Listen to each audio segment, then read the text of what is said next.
আল্লাহ পাক রব্বুল আলামিন সারা দুনিয়ার মানুষদেরকে জানা দেয়, ইয়া আইয়ুহাল্লাযীনা আমানুত্তাকুল্লাহ, হে দুনিয়ার ঈমানদারগণ, তোমরা তাকওয়া অবলম্বন করো। তাকওয়া তাকওয়া, তোমরা একমাত্র আমি রবের ভয় অবলম্বন করো।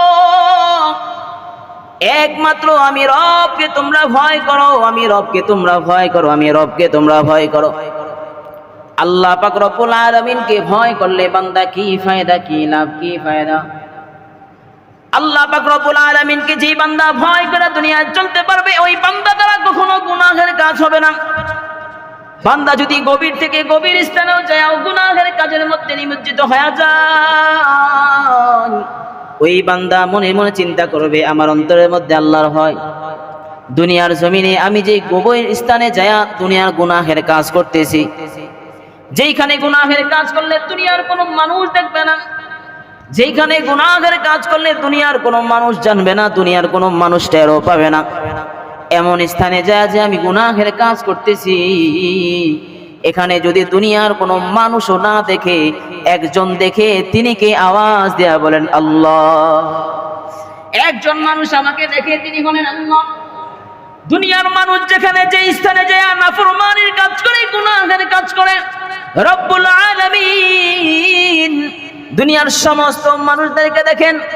আল্লাহ পাক রব্বুল আলামিন বলেন, তুমি যদি সীসা ডালা প্রাচীরের নিচেও যায় গুনাহের কাজ করো, সমুদ্রের অতল গভীরে যেও যদি তুমি গুনাহের কাজ করো, এই স্থানও আমি রব দেখি। দুনিয়ার মধ্যে সবচাইতে গোপন স্থান, এর মধ্যে গিয়েও যদি তুমি গুনাহের কাজ করো, আমি রব তোমার সব কিছু কাজকে আমি নজরদারি করি। বলেন সুবহানাল্লাহ।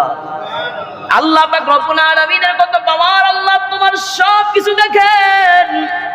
বান্দা রব্বুল আলামিন তোমার কেমন খবরদারি করেন। রব্বুল আলামিন বলেন, বান্দা তোমাকে দেখার জন্য আমি রব কিন্তু একটু তন্দ্রাচ্ছন্ন হই না, ঘুমাই না। তোমাকে সব সময় দেখার জন্য, তোমার সব সময় প্রয়োজন মিটানোর জন্য আমি রব তোমার জন্য সর্বদা প্রস্তুত হয়ে যায়। শুধু তাই নয় রে বান্দা, গভীর রজনীতে আমি রব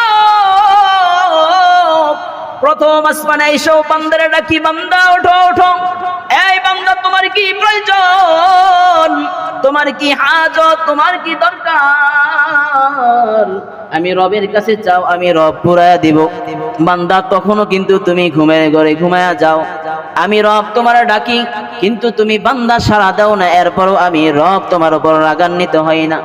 আল্লাহ পাক রব্বুল আলামিন এই জন্য বলেন, যারা তাকওয়াবান অন্তর ধারণ করবে, এরা আল্লাহ পাক রব্বুল আলামিনের ডাকে গভীর রজনীতে ওইটাও আল্লাহর ডাকে সাড়া দেয়। জোরে বলেন সুবহানাল্লাহ। গভীর রজনীতে ওইটাও এরা আল্লাহর ডাকে সাড়া দেয়।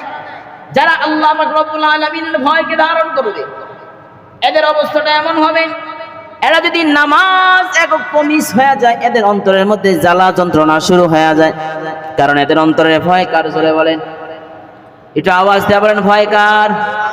এদের অন্তরের মধ্যে ভয় একজন, তিনি হলেন আল্লাহ।